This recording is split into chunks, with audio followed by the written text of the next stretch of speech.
నమస్తే మిత్రులారా. రెండో రోజు గాంధీ హాస్పిటల్ వేదికగా ఆమరణ నిరాహార దీక్ష నిరుద్యోగుల డిమాండ్ల సాధన కోసం ఏదైతే చేస్తున్నానో దానికి మద్దతుగా వస్తున్న నిరుద్యోగులందరికీ నా హృదయపూర్వక ధన్యవాదాలు. అయితే మిత్రులారా, మీరందరూ ఎంతమంది గాంధీ హాస్పిటల్ దగ్గరకు వస్తే, ఎంతమంది నిరుద్యోగులు నాకు మద్దతుగా గాంధీ హాస్పిటల్కి వస్తే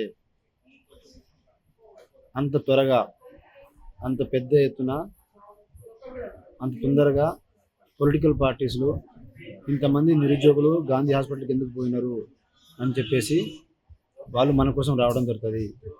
ఎప్పుడైతే పొలిటికల్ పార్టీస్ మన దగ్గర రావడం, మిగతా సంఘాలు మన దగ్గర రావడం మొదలు పెడతారో అప్పటి నుంచి అది ప్రభుత్వ దృష్టిలో చాలా బలమైన ఒత్తిడి క్రియేట్ అయ్యే అవకాశం ఉంటుంది.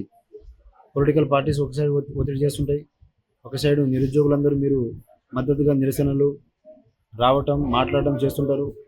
ఈ రెండు కార్యక్రమాలు ఒకటిసారి జరిగినప్పుడు ప్రభుత్వం 40 రోజుల్లో తీసుకోవాల్సిన ఒత్తిడిని 4 రోజుల్లోనే ఒత్తిడి తీసుకొని మనం ఏదైతే న్యాయబద్ధంగా పోరాటం చేస్తున్నామో ఆ డిమాండ్లన్నీ పరిష్కారం చేసే స్థాయికి వస్తుంది. కాబట్టి ఈ యొక్క లాజిక్ని మీరు అర్థం చేసుకొని నేను మీకోసం పోరాటం చేస్తున్నానంటే అనుకుంటే, నేను మీకోసం సిన్సియర్గా ఆమరణ నిరాహార దీక్ష అనేది నేను మీకోసం చేస్తున్నాను అనుకుంటే మీరు నాకు మద్దతుగా రండి.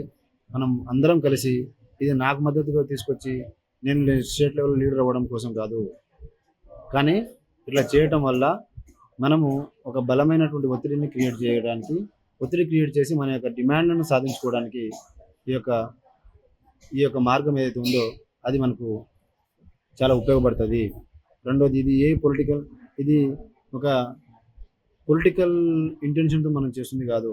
ఒక నిరుద్యోగి, ఒక యూనివర్సిటీలో ఉన్నటువంటి స్టూడెంట్ లీడర్ ఒక నిరుద్యోగుల కోసం చేస్తున్నటువంటి పోరాటం.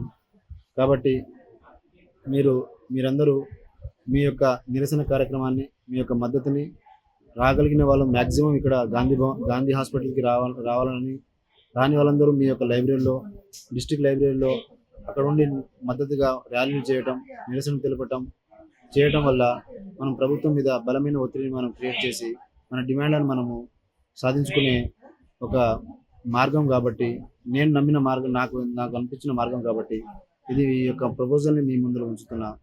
ఇక మీరు సపోర్ట్ చేయాలన్నా వద్దా, ఏం చేయాలనేది మీరు ఆలోచన చేసుకోండి. జై తెలంగాణ, జై హింద్.